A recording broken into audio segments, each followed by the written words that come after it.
जय श्री राम, जय श्री बालाजी महाराज। अपने इष्ट की शक्ति को कैसे हम जागृत कर सकते हैं, किस प्रकार से हम अपने इष्ट की कृपा को प्राप्त करते हैं। देखिए, हम अपने इष्ट की शक्ति को जगाने का प्रयास तो हम हर पल करते हैं, रोजाना करते हैं, डेली करते हैं। रोज उनकी पूजा करते हैं, साधना करते हैं, उनका आह्वान करते हैं, उन्हें उनकी कृपा को प्राप्त करने के लिए ही सारा कार्यक्रम करते हैं। लेकिन मैं आज आपको इस वीडियो में पूरी डिटेल से ये बताऊंगा कि आपको क्या क्या ऐसा कार्य करना चाहिए जिससे आपकी इष्ट की कृपा आपको शीघ्रता से प्राप्त हो जाए। और जब वो कृपा आपको प्राप्त हो जाती है, उसके अनुसार फिर आपको किस प्रकार से शक्ति को अपने जो है कार्य में आप अपना सहयोग ले सकते हो और धर्म के कार्य में भी उस शक्ति का कैसे प्रचार कर सकते हो। तो अगर वीडियो अच्छी लगे तो लाइक करना, चैनल को सब्सक्राइब करना और बेल आइकन बटन को दबाना ना भूलना, ताकि आने वाली हर वीडियो की नोटिफिकेशन आपको सरलता से प्राप्त हो जाए। देखिए, जो हम पूजा करते हैं उस पूजा के अंदर एक शक्ति छुपी होती है। हम अपनी भगवान को मनाने का प्रयास करते हैं, आप हनुमान जी को मनाने का प्रयास करते हो, अपने इष्ट आराध्य को मनाने का प्रयास करते हो। ये लगन जो आप कर रहे हो, रोजाना जो नित्य नियम से रोजाना प्रयास जो आप कर रहे हो, इसी प्रयास से एक ऊर्जा जागृत होने वाली है। लेकिन अभी तक आपको उस ऊर्जा के बारे में कुछ नहीं पता।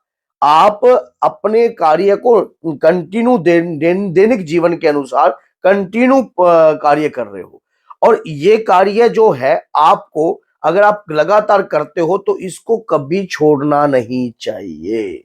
जो पूजा पाठ आप रेगुलर करते हो, मान लीजिए रेगुलर अगर आप हनुमान चालीसा का नित्य पाठ कर रहे हो, तो आप रेगुलर नित्य पाठ हनुमान चालीसा का करें। अगर संकल्प लेकर आप कोई और पाठ कर रहे हो तो उस पाठ को अलग, उस पाठ से मत जोड़िए।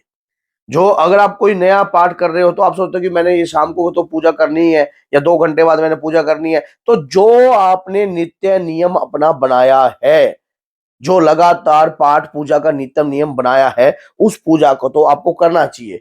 अगर कोई साधना से जुड़ा कार्य आप कर रहे हो, उसको अलग रूप से कर कर आप कार्य करें।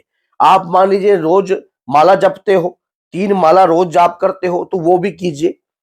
अब दैविक शक्तियां कोई खाने की भूखी नहीं होती हैं। कोई भी व्यक्ति भी अगर आपके घर में आता है या कोई मेहमान आता है, वो खाने का भूखा नहीं है, आपके भाव का भूखा है। आपके अंतर में कितना भाव जागृत है, आपके अंतर में कितना भाव जागृत है, बस अपने देवता के प्रति वो ये देखना चाहते हैं।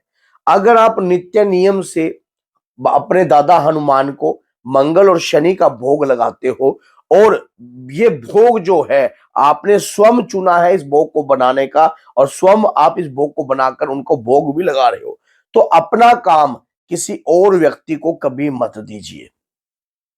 किसी और व्यक्ति को कभी मत दीजिए, स्वयं ही कीजिए अपना काम, ताकि आप जो भोग लगा रहे हो, जिस प्रकार से लगा रहे हो, वो आपने पकड़ा है। आपने ही उस चीज को पकड़कर पूर्ण रूप से अपने आप को, अपने ऊपर ये भार लिया है। किसी और व्यक्ति को अगर करने का मौका दोगे तो आपकी पूजा में खंड पड़ जाएगा। आप स्वयं ही उस कार्य को कीजिए। तीसरा काम क्या है, कभी किसी से गिफ्टेड मंदिर में, मान लीजिए आप कोई मूर्ति या कोई आपको गिफ्ट कर देता है या कुछ भी, ऐसी मूर्ति की पूजा भी नहीं हमें करनी चाहिए। हम जिस स्वरूप को लेकर आए हैं, एक स्वरूप की पूजा, स्वरूप का श्रृंगार आपको कंटिन्यू रखना चाहिए। मान लीजिए मंगलवार का दिन है, आप हनुमान जी को चोला भी अर्पण करते हो, और आपने कोई अनलिमिटेड आपने कहा कि मैं मंगलवार करता रहूंगा, या मंगलवार के आपने व्रत पकड़ लिए, या आपको कोई गिफ्ट में हनुमान जी अर्पण कर देते हैं, तो उस वक्त आपको क्या करना चाहिए, आप उनका सम्मान करो, आदर करो, भाव करो, सब कुछ।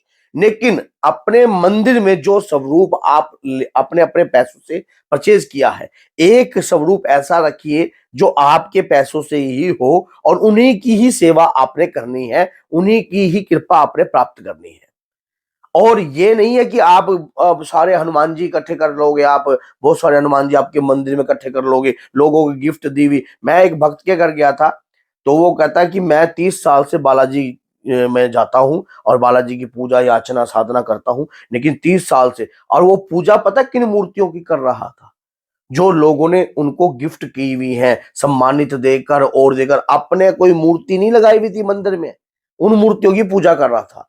तभी उसको कोई अनुभव नहीं हुए, इतने समय से वो कार्य, क्योंकि जब कोई व्यक्ति किसी भी प्रकार का आपको गिफ्ट, उसका फल उसको भी जाता है। आपकी की पूजा का फल जो है उधर भी पहुंचता है।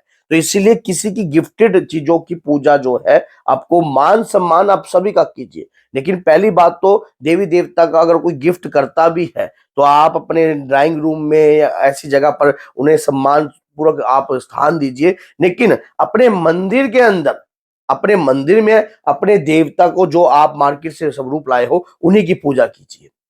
फिर एक बात, अगर कोई घी देता है पूजा में, बाहर से कोई दान ली हुई चीजों का अपने घर के मंदिर में इस्तेमाल नहीं करना चाहिए, इस्तेमाल नहीं करना चाहिए। स्वयं अपनी पूजा को कंटिन्यू रखिए। रोजाना जब आप लगातार पूजा कंटिन्यू रखोगे, आपके शरीर पर ऊर्जा का समावेश होने लग जाएगा, स्वयं ऊर्जा का वास होने लग जाएगा, आपको महसूस होएगा। अभी मेरे साथ अभी अभी दरबार में हालांकि एक भक्त जो है हनुमान जी की पूजा साधना कर रहा था, उसने अपने अनुभव मुझे बताए कि गुरुजी मैं ऐसे ऐसे, जब मैंने आपकी वीडियो देखकर मैंने पूजा करनी स्टार्ट कर दी, और पूजा में जैसे कि मैं 15 दिन तक मुझे कोई अनुभव नहीं हुए, उसके बाद जो मुझे अनुभव होने स्टार्ट हुए हैं, वो एकदम व्याकुल वाले अनुभव है। स्वप्न में जैसे कि पहले तो मुझे कोई मंत्र नहीं दिखता था, अब वो मुझे मंत्र भी दिखाई देता है।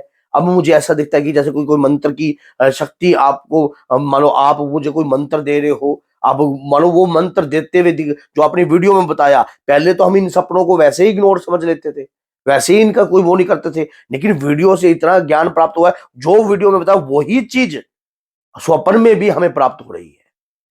तो ये जो अनुभव जो मैं अभी भी शेयर करता हूं ना, ये वीडियो में जो अनुभव शेयर करता हूं, ये रियलिटी में जो लोगों के साथ हुए, जो हमारे साथ हुए, वही शेयर करता हूं।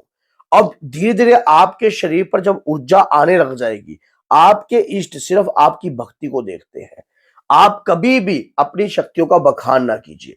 और अगर किसी व्यक्ति को परेशानी है, किसी व्यक्ति को तकलीफ है, किसी व्यक्ति को रास्ता नहीं मिल रहा है, तो अपनी शरीर की ऊर्जा जो भी आपके साथ है, आप अपनी भक्ति की प्रार्थना करके कि हे प्रभु, जो मैं भक्ति पूजा पाठ करता हूं, हे प्रभु मुझे रास्ता दिखाइए ताकि मैं इस व्यक्ति को रास्ता दिखा सकूं। और वही शक्ति जो आपके शरीर पर आ रही है, वो आपको मार्गदर्शन देगी, मार्गदर्शन देकर आप उस व्यक्ति को उसी प्रकार का रास्ता दिखा सकते हो।